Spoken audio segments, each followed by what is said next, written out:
Programme हालात हाजरा देखने वालों की खिदमत में मोहब्बत भरा आदाब। नाज़रीन, इमरान खान के ख़िलाफ़ सिर्फ फ़ौजी हमारे जो कमरजीत बाजा साहब वो अकेले नहीं थे, सियासतदान भी थे, उनमें उलमा भी हैं, उनमें लिफाफा सहाफ़ी भी हैं। ये सब लोग इमरान खान के मुखालफिन में। मुझे नासिर मदनी साहब का एक क्लिप मिला, मैंने कहा आपको सुनवाता हूँ, उस पर फिर बातचीत करते हैं जी। ਤੇ ਮੈਂ ਆਪਣੇ ਬੱਚਿਆਂ ਨੂੰ ਕਹਾਂਗਾ ਜਿਹੜੇ ਮੇਰੇ ਸੁਣਨ ਵਾਲੇ ਨੇ ਜਿੰਨੇ ਬੈਠੇ ਤੁਸੀਂ इमरान खान ਦੇ लागे दुआ करो कवर भी ना बने क्यों। अच्छा, इमरान खान के पास इन लोगों की कब्र भी ना बने क्यों। ते मैं ये मुझे बताइए, आलम दीन है। अब एक सोचने वाली बात है कि इस तरह लोगों को ये तालीम दे रहे हैं बच्चों को, और फिर जो लोग आगे बैठे हुए हैं वो भी इनके हाँ में हाँ मिला रहे हैं। कितने अफसोस की बात है और कितने दुख की बात है। वो इसलिए कि ये चाहते कि इमरान खान के पास कब्र ना बने, फिर फजल रहमान के पास बनवा लें जनाब, अगर उसके पास नहीं तो नवाज शरीफ के पास बनवा लें, या फिर शहबाज शरीफ के पास बनवा लें, या फिर जरदारी आपका सबसे जो नेक आदमी है वहाँ का सदर पाकिस्तान भी रहा हुआ है, अगर इन सब पे भी आपका मसला हल ना हो तो जवेद कमर बाजवा उसके साथ बनवा लें, साद रफ़ीक है, और फिर आबद शेर अली वो भी है, फिर वो दूसरा ख्वाजा आसफ ले ले, वो कहरा ले ले। मुझे बताइए कि ये जितने लोगों के, नवाज शरीफ है, मरियम, ये जितने लोग मैं नाम ले रहा, इनमें किसी किस्म की भी कोई ऐसी चीज़ है कि इन पे ऐसे इल्ज़ामात है कि वो चोर हैं, वो उन्होंने हरामखोरी की है, उन्होंने मुल्क के साथ गद्दारी की है, उन्होंने वतन बेचा है, उन्होंने वो कातिल हैं, खूनी हैं, वो डाकू हैं, वो यतीमों का माल खा गए, वो गरीबों का माल खा गए। ये मदनी साहब आपको देखना चाहिए जब आप इस तरह की नफरत में तकरीरें करते हैं, क्योंकि ये मैं आपको बता दूं मजहबी रहनुमा का ये काम नहीं है कि ये तकरीरें करें। मजहबी रहनुमा का काम है उन्हें कुरान और हदीस की तालीम दे। कहाँ पे लिखा हुआ है कि जनाब फलां बंदे के पास मेरी कब्र ना बने, ये मुझे बताइए ना। हमारा जो मुल्क है ये पाकिस्तान, इसमें जो मजहबी नफरत है उसने जितना पाकिस्तान को नुकसान दिया वो आप सबके इल्म में है। पाकिस्तान का बेड़ा गर्क की अगर मेरे से पूछे तो मजहबी लोगों ने किया, सियासतदानों ने मजहबी लोगों को इस्तेमाल करके तो उनसे ये काम करवाए। लोग ना सियासत को समझ सके ना मज़हब को समझ सके, और ना ही उन्हें इस चीज़ का ख्याल रहा कि ये पाकिस्तान जो है यहाँ पे हमने कुर्बानियाँ दे के जो कुछ हासिल किया वो मकसद हमें मिला ना। और क्यों नहीं मिला?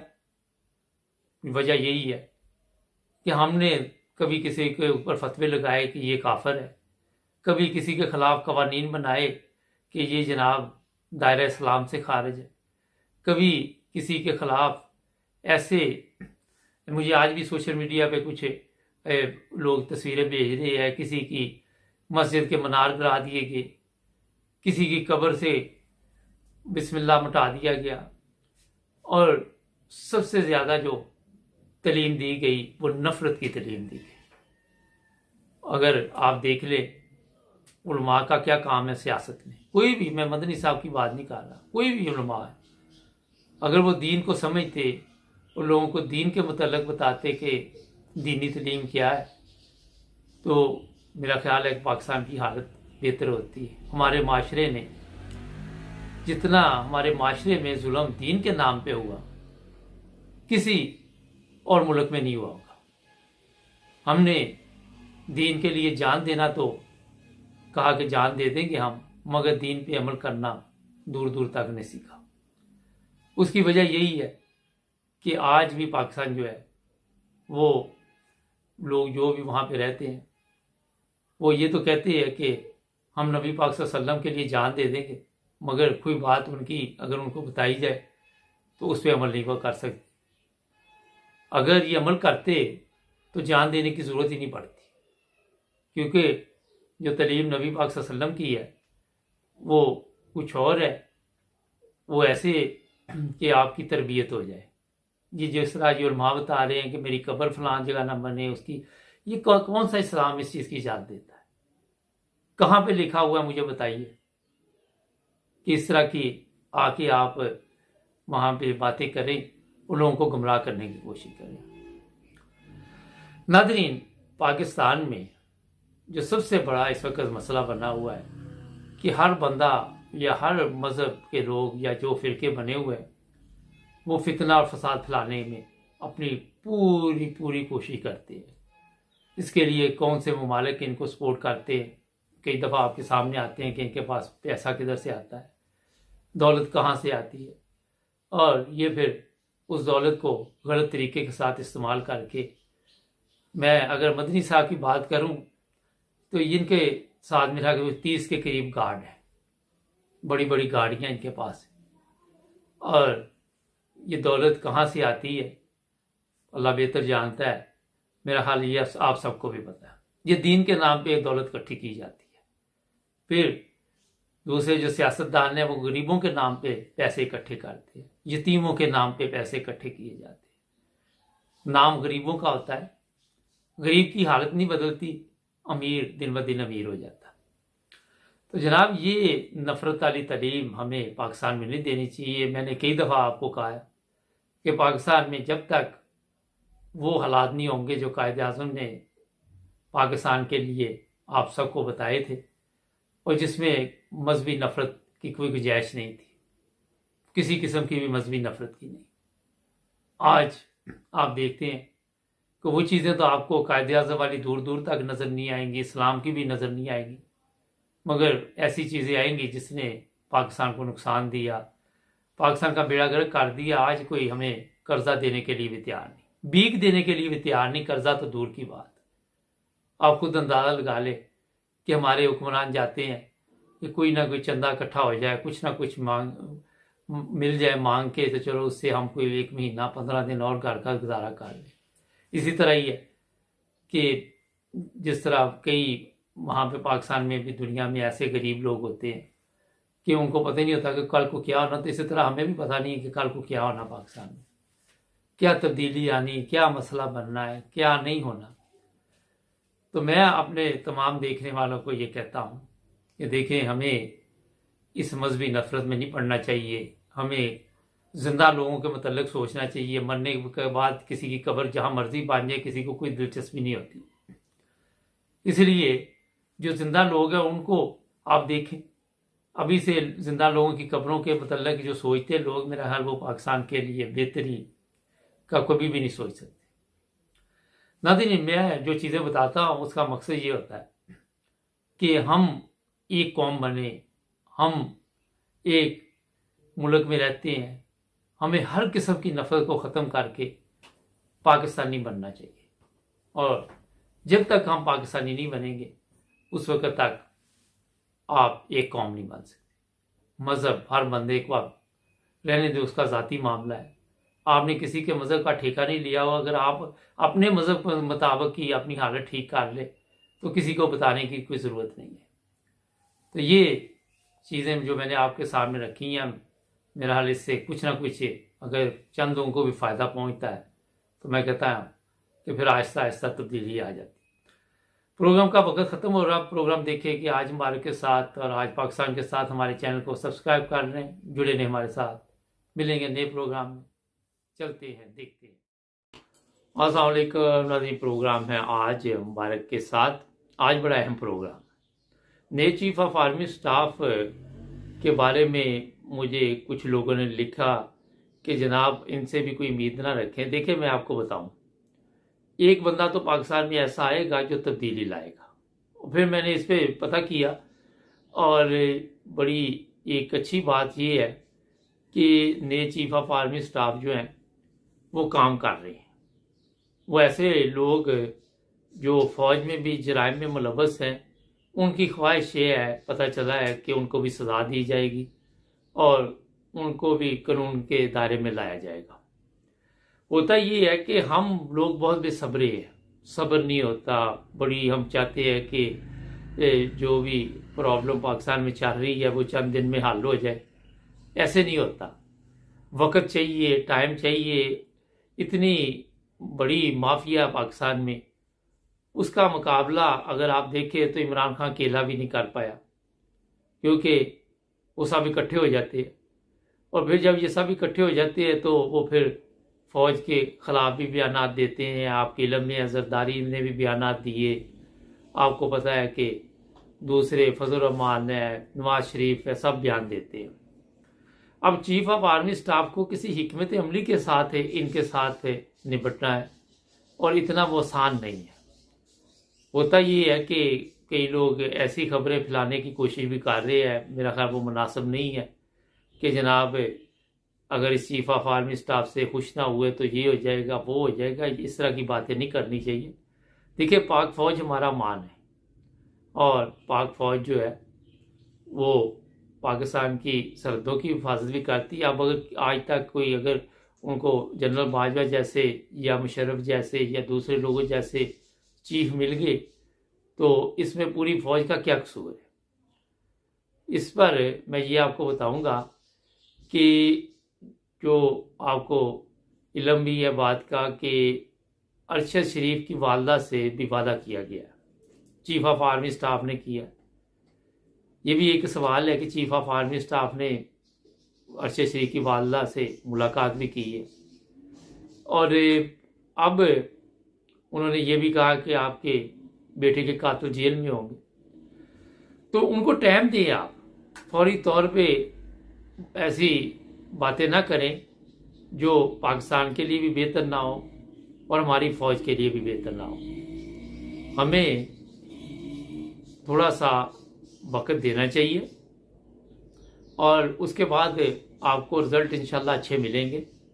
क्योंकि ये पता चला है कि जनरल बाजवा के साथ एक ऐसी टीम थी जो गलत तरीके के साथ लोगों पे तशद्दुद भी करती थी, और भी मामलात थे। अब आपने देखा कि जो फैसला आया स्वाति का बलूचिस्तान से, वो 5-6 केस जितने भी थे, मुझे तो पता भी नहीं था कि इतने केस बने हुए हैं, तो वो सब उन्होंने खारिज कर दिए। अब वो सिंध ले गए।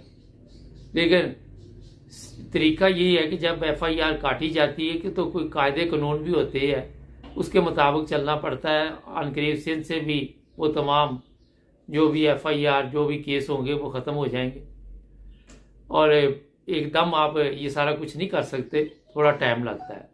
स्वाति साहब की अगर बात करें तो उनको आपके इल्म में है कि बाजवा जो जनरल बाजवा था, रिटायर कहना चाहिए अब तो, उन पर जी इन्होंने इस तरह की बातें की और केस बने, और वही बातें दूसरे लोगों ने भी की मगर उन पर केस नहीं बने। तो यहाँ से आपको पता होना चाहिए कि हमारे कानून में कितना फ़र्क है, हमारे जो हालात है कितने ख़राब हैं।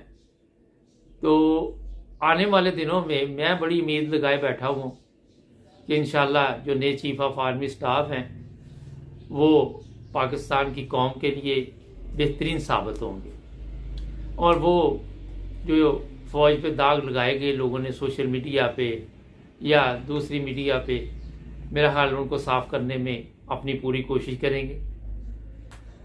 अच्छा, अब इमरान खान और अगर आप बात करें परवेज़ इलाही की, तो लोग बता रहे हैं, सब जो अंदर की खबर आ रही है कि परवेज़ इलाही मुखलस नहीं है, और दूसरी तरफ ये भी एक प्रॉब्लम चल रही है कि पाकिस्तान की जो अफवाहें आजकल चल रही है कि पाकिस्तान दिवालिया हो रहा है, उसको भी कंट्रोल करने के लिए कोई ना कोई हिकमत अमली बनानी पड़ेगी। उसमें कामयाब होते या नहीं होते, मेरा नहीं ख्याल कि ये कोई कामयाब होए, क्योंकि उसमें नज़र नहीं आ रही कोई कामयाबी इतनी आसानी से। आज मरियम औरंगज़ेब की थी जी हमारी हुकूमत को चलने नहीं दिया जा रहा। भाई आपने कौन सी इमरान खान की गवर्नमेंट को चलने दिया था, ये बंदा इनसे पूछे। अब अपने लिए तो आप कहते हैं जी हमारे लिए आप अच्छी अच्छी बातें करें, और दूसरों के लिए आप चाहती है कि वो भी बातें करें कि अगर महंगाई का माफिया जिस तरह सर उठाया था मीडिया के जरिए कि इमरान खान के दौर में महंगाई होगी, वो अब आपके दौर में सारे सहाफ़ी गायब हो गए। और फिर मैं कल सोशल मीडिया पे देख रहा था कि जो लोग भी प्रोपेगेंडा कर रहे थे, जितने सहाफ़ी भी थे, वो सब गायब है आप। उसमें मुख्तलिफ चीज़ें थी। इसहाक डार को लाने के लिए ये कहा गया कि इसहाक डार वो बड़ा डॉन है, वो आके पाकिस्तान के हालात ठीक कर देगा। आते उसने जी ये कर दिया, आते उसने वो कर दिया, बाद में उसने क्या कर दिया, आप सबको पता चलता है। मार्केट से डॉलर गायब हो चुका है और इसहाक डार भी मेरा हाल आहिस्ता आहिस्ता हो सकता है कि गायब हो जाए। जब इससे भी नहीं संभाला जाएगा फिर ये क्या करेंगे। बहुत से प्रोग्राम लोग करते हैं सोशल मीडिया पे, मेरे से बड़े बड़े जनाब सीनियर, मगर जो प्रोग्राम मैंने पहले दिन किए थे कि ये कोई इतनी जल्दी इंतखाबात होने वाले नहीं है, अब 5, 7, 8 माह रह गए हैं, ये वहाँ तक खींच के लेके जाएंगे। और रोज़ाना दावे आते हैं जी जल्द ऐलान आने वाला है, 72 घंटे में ये पता चलेगा, 77 घंटे में पता चलेगा, कोई चीज़ पता नहीं चल रही। नाज़रीन, इंतखाबात ये भी करवाएंगे नहीं। इमरान खान को इन्होंने अभी गोलियां जो दी हुई हैं उस पर भी इमरान खान के पास भी कुछ नहीं है अभी। या तो वो पाकिस्तान को श्रीलंका बनाए और फिर खुल के सामने आए, मगर इमरान खान ऐसे करेगा नहीं, क्योंकि रावलपिंडी से इमरान खान को एक स्पेशल मैसेज दिया गया कि आप कोई ऐसा कदम ना उठाएं जिसकी वजह से मुल्क के और हालात ख़राब हों। और ये भी बताया गया है कि हम कुछ ना कुछ करते हैं। अब इसमें अंडरग्राउंड क्या बातें हो रही है वो आने वाले दिनों में आपके सामने आ भी जाएंगी। अगर फ़र्ज़ करे 1-1.5 माह बाद ऐलान कर भी दिया जाता है इंतखाबात का कि 4-5 माह बाद होंगे, तो फिर भी अगस्त के पास या जुलाई अगस्त में पहुंच जाएंगे। फिर कोई मौसम का होगा जी, ये है वो है, फिर पाकिस्तान के ख़जाने में पैसे नहीं है। तो ये सब चीज़ें जितनी भी होंगी ये लेके अगस्त तक ही खींच के खड़ेंगी इंतखाबात को। हो सकता है अगस्त के बाद भी ये कि जी हमारे बस में नहीं है। और एक और आजकल नया मीडिया के ज़रिए पैगाम दिया जा रहा है कि नवाज शरीफ वापस आ रहा है, और नवाज शरीफ तैयारी में आएगा, बगैर मास्क के बयान देने शुरू कर दिए कि हमारा नाम जनाब अब दुनिया इज्जत से लेगी। भी जब लेगी देखी जाएगी, कहाँ पे लेगी। मेरा हाल इनकी अपनी फैमिली में भी इनको इज्जत से बुलाते, उनको भी पता है कि ये सब हरामखोर इकट्ठे हुए हैं। तो देखते हैं जी जनाब, नवाज शरीफ साहब अभी तो सलमान शहबाज वापस गया है, उसको ग्रीन सिग्नल मिला है, अब इसको भी मिलेगा। और ये भी हो सकता है कि सबको इकट्ठा करके, जो मैंने आपको शुरू में बात की है कि ये सबको फिर काबू कर लिया जाए, और काबू फिर ऐसा किया जाए कि ये भाग ना पाए और दोबारा अदालतों में केस चले, फौरी तौर पे इनको सजाएं हो। इस तरह की भी मेरे पास इत्तला है कि इन सब को इसलिए एनआरओ दिया अब जा रहा है क्योंकि जिन्होंने एनआरओ दिया था उनका भी उनके अंदर भी तब्दीली आ चुकी है, और उनका भी ये प्रोग्राम है कि सबको एकदम इकट्ठा करके फिर पकड़ लो, जाने ना पाए कोई। और ये नहीं होता कि वज़ीर आज़म शहबाज शरीफ है तो एयरपोर्ट से कोई बाहर नहीं जा सकता, हुक्म कहीं और से आता है और एयरपोर्ट पर फिर जो हालात बनते हैं आप सबके सामने। दादी, ये चंद चीज़ें मैंने इसलिए आपको बताई हैं कि हौसले, अब जो ख़राब होने थे हालात वो तो हो चुके हैं। अब एक बंदा आया नया, उसको टाइम दें और फौरी तौर पर ये बंद करें। सोशल मीडिया पे उसके ख़िलाफ़ जो लोग बोल रहे हैं ये बहुत मेरा ख्याल है मुनासिब भी नहीं है, गैर मुनासिब चीज़ है। आप हर बंदे को दूसरे के साथ नहीं मिला सकते, हर बंदे ने अपने मुताबिक काम करना होता है और उसे टाइम चाहिए होता है। कोई बीमारी भी लग जाए जिस्म में तो उसको भी टाइम चाहिए होता है ठीक होने में, बीमारी तो फौरी तौर पे आ जाती है। तो हमारे चैनल को सब्सक्राइब करें, जुड़े रहिए हमारे साथ, मिलेंगे नए प्रोग्राम। अस्सलाम वालेकुम। प्रोग्राम है आज पाकिस्तान के साथ। अच्छा, मैं किसी बंदे के ख़िलाफ़ नहीं हूँ, मैं इनकी बातों के ख़िलाफ़ हूँ कि जो ये बातें करते हैं फजल रहमान है या दूसरे तीसरे है। कहा यह जा रहा है अब कि जनरल बाजवा को भी चक्कर दिया गया और जनरल बाजवा को ये कहा गया कि जनाब हम तहरीके अदम इत्माल दे के आते हैं लेकिन हमारे बंदे पूरे नहीं हैं, और इमरान खान को भी धोखा दिया गया। मगर अंदर मुनाफिकीन इकट्ठे थे और उन्होंने इस तरह गवर्नमेंट ख़त्म की। आज फजल रहमान कि एक ऑडियो मेरे सामने वीडियो आई, वो सुने जरा, मैंने कुछ बातें आपसे करनी है जी। क्या आप बताएं कि फौज मजीद भी गैर जानिबदार रहेगी? आप खुद ही अंदाजा लगाएं कि गैर जानिबदार न रहने का फैसला हमने फरवरी में ही कर लिया था। तो उससे पहले जब आप जानिबदार थे, और उससे पहले जब आपने मार्शल लॉ लगाया, और उससे पहले जब आपने मार्शल लॉ लगाया, और उससे पहले जब आपने मार्शल लॉ लगाया, आपको किसने पूछा था? ये आपका इख्तियार है।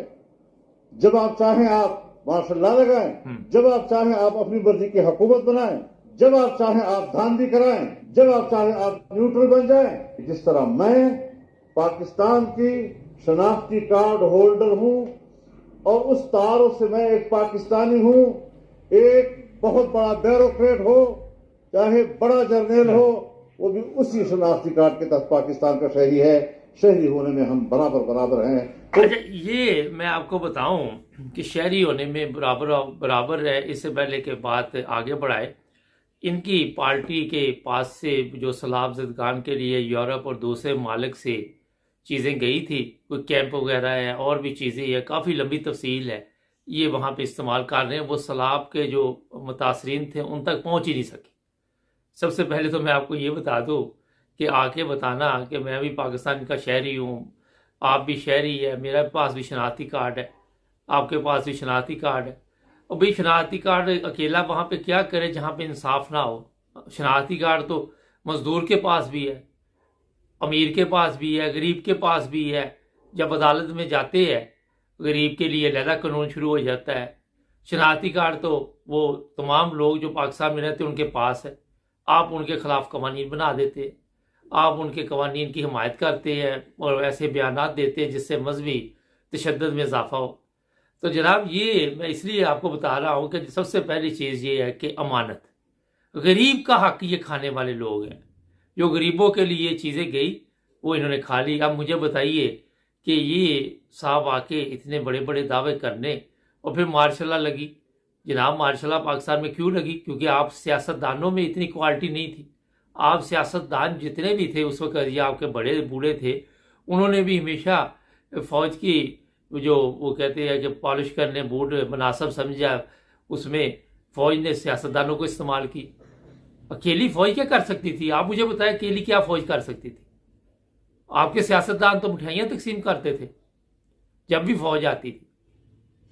तो ये जो कुछ भी आप देख रहे हैं, इन लोगों की जो बातें होती यहाँ पे आके, ये बिल्कुल ऐसे ही है कि मुनाफिकीन लफ्ज़ भी मेरा ख्याल इनके ऊपर छोटा पड़ जाता है। नाज़रीन, ये कहा गया जी बाजवा साहब को चक्कर दिया गया। और बाजवा साहब को अगर चक्कर दिया गया तो बाद में तो बाजवा साहब को पता चल गया था ना। अब इस तरह की अफवाहें चलाई जा रही हैं कि बाजवा साहब को जनाब पता ही नहीं था। उन्होंने कहा इनके पास बंदे पूरे नहीं होने, और अंदर से इन सारी 13 जमातों ने कहा कि बंदे पूरे कर लो। अब उसके बाद 6 माह तक बाजवा साहब क्या देखते रहे वहाँ तमाशा? फिर बाजवा साहब के पास इतनी दौलत कहाँ से आई? ये भी एक सवाल है। चक्कर दिया इन्होंने, दौलत बाजवा साहब के अकाउंट में कहाँ से आ गई?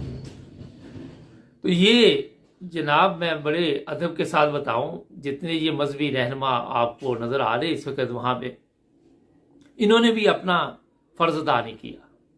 इन्होंने भी शनाख्ती कार्ड तो एक ही बताते रहे लोगों को, मगर अपने शनाख्ती कार्ड से ये जो फायदे उठाते रहे वो आप सबके सामने है। ये कैसे हो सकता है कि सब अमीर हो गए और मुल्क भी गरीब हो गया? होना तो ये चाहिए था कि मुल्क अमीर होता और ये गरीब होते, लेकिन ऐसे नहीं हुआ। इन सब की हिस्ट्री निकाल ले जितने सियासतदान हैं। ये जो कहते हैं अरबपति है मेरा बाप, कोई साद रफीक, फजल रहमान, दूसरा तीसरा, जितने भी हैं इनके निकाल ले, मुझे बताइए कि इनके पास दौलत कहाँ से आई? ये दौलत इन्होंने कहाँ से इकट्ठी की? ये दौलत जो है ये गरीबों के, इन्होंने कैंप नहीं छोड़े थे जो सलाब ज़दगान के लिए, ये यतीमों का माल नहीं छोड़ते, ये बेनज़ीर इनकम सपोर्ट नहीं छोड़ते। वो भी आपके इल्म में है कि इनकी जो बड़ी बड़ी बेगमात थी सिंध की, उन्होंने शॉपिंग की थी उससे। गैरत नाम की चीज़ ही कोई नहीं है। इतने बेगैरत हो चुके हैं ये लोग कि इनको यहाँ तक शर्म नहीं आती कि यार ये यतीम का माल है, ये बेवा का माल है, ये आप ज़कात ज़बरदस्ती काट रहे हैं। ज़कात जा कहाँ रही है? गरीब तो आज भी जलील हो रहा वहाँ पे। ज़कात आप देखते हैं बैंकों से ज़बरदस्ती काट लेते हैं। कोई सिस्टम नहीं, कोई वाकफ है उसको लगा दो, कुछ आप खा लो। और वो भी मैं बता देता हूँ, कोई ऐसी हेल्प मिल भी जाती है तो उसको अगर देनी है तो जिसने की जिम्मेदारी ऊपर लगी हुई है उसने कहना इतना हिस्सा मेरा है, उससे जो नीचे बैठा है उसने कहना इतना हिस्सा मेरा है, जो तकसीम करने जा रहा है, जिसने पैसे देने चेक चुक देने जा रहा है उसने भी कहना इसमें से कोई पति मुझे भी लगाओ। वो गरीब तो वहीं का वहीं रह गया ना। फिर आपने क्या किया फिर वहां पे? तो जनाब ये बड़ी खतरनाक सूरत हाल है पाकिस्तान की। अरशद शरीफ की वालदा को ने चीफ ऑफ आर्मी स्टाफ ने कहा कि मैं इनके कातलों को जेल में डालूंगा। बड़ी अच्छी बात है। सारा अगर आप ये कर दे तो और क्या चाहिए हमारे लिए? इससे बड़ा क्या काम है? सोचने वाली बात। जब अरशद शरीफ की वालदा ने दरखास्त दी तो वहां पे सुप्रीम कोर्ट से वकील भाग गया। वकील ने जब देखे कि नाम तो ये फौज के वो बादशाह जो चंद है ऊपर उनके हैं, तो वो तितर बितर हो गया। कल को मेरे भी छोटे छोटे बच्चे हैं, इनको बताया जाता कि आपके छोटे छोटे बच्चे हैं, आपने उनकी फिक्र करनी है, कौम की फिक्र नहीं करनी। कौम को तो इन्होंने कभी ना चीफ ऑफ आर्मी स्टाफ अभी तक जितने गुजरे, मौजूदा पे मैं अभी बात नहीं करूंगा, उन्होंने ना कौम को कभी अपनी औलाद समझा, ना वो कौम के बाप बन सके। ना वजीर आजम ने कभी कौम का बाप बन के दिखाया, ना सदर के पास पावर ही नहीं है। वो बेवकूफ हो जाहलो, अगर आप इस कौम के सरबराह बनते तो आज तुम्हारी भी इज्जत होती। आज तुम भी कुत्ते की तरह कभी लंदन में, कभी यूरोप में, कभी कहीं चोर चोर के नारे ना लगते, आप भी पब्लिक में आके बैठते, आपको इज्जत भी मिलती, दौलत भी मिलती, हर चीज मिलनी थी। मगर आपने इस तरह ध्यान नहीं दिया और आके यहाँ पे हमें मजहबी लेक्चर दिए गए, सियासी लेक्चर दिए गए, कभी कुछ कभी कुछ कभी कुछ। दी एंड देख लें आप क्या होता है। मुझे सिर्फ दुख इस चीज का होता है जो मैं आपको बताना चाहता हूं कि मैंने कई दफा क्या कहा कि पाकिस्तान में खाने पीने की चीजें सिर्फ सस्ती कर दो, वो आज तक नहीं हो सकी। किसी बंदे ने इस तरह तवज्जो नहीं दी कि आम आदमी खाना जो है वो, चलो आप लोग मुर्ग पुलाव खाओ, आप जो मर्जी खाओ, मगर एक आदमी जो सादा रोटी भी आसानी से खरीद के नहीं खा सकता, तो क्या आपने मुल्क की खिदमत की? सादा रोटी। मैं कई दफा बात बताता हूं, आज भी मुझे याद आ गई। मेरे एक पुलिस ऑफिसर थे पाकिस्तान में, पेंशन पे चले गए, अब तो इस दुनिया में नहीं होंगे। वो कहने लगे कि यार मैं पूरी जिंदगी पता नहीं पुलिस की सर्विस की, एक बंदा जिंदगी में मुझे पुलिस वाला ऐसा मिला जो हलाल खाता था, हम सब उसके सामने हराम खाते रहे। वो मान रहा था बंदा खुद भी, कहता वो अपनी रोटी लेके आता था गुड़ के साथ, अचार के साथ, हम बैठे वहां पे अपना वो मुर्ग शुर्ग उड़ा रहे होते थे, तो हमने कहना आ जाओ भी, तो उसने कहा नहीं ये आपके लिए जायज़ है, मेरे लिए जायज़ है। साइकिल पे वो आता था और अपनी ड्यूटी ईमानदारी से करके जाता था। जिस माशरे में उस बंदे की पूरी जिंदगी पता नहीं 45-50 साल सर्विस में एक बंदा उसको मिला हो जो रिज़्क हलाल खा रहा हो, तो बाकी आप देख ले कि क्या बन रहा है वहां। तो जनाब ये चीजें माशरे में किसने सिखाई? उलमा ने। उलमा जब खुद ही हड़प कर रहे हैं सलाफजत गान के, उनको खुद नहीं पता हराम हलाल का फर्क क्या, तो फिर आप कैसे हिसाब लगा सकते हैं कि एक आम आदमी को भी पता चलेगा? हर बंदा वहां पे क्यों स्विच लगाता दूसरे को? क्योंकि उन्होंने स्विच लगाना सीखा हुआ है। तो जनाब कोई भी इस वक्त सियासी लीडर इस पोजीशन में नहीं कि पाकिस्तान की हालत ठीक कर सके। कोई भी ऐसा मुझे आलम दीन नजर नहीं आया, उलमा नजर, कोई ऐसी चीज नजर नहीं आई। हमारे चैनल को सब्सक्राइब करें ताकि और भी प्रोग्राम देखें।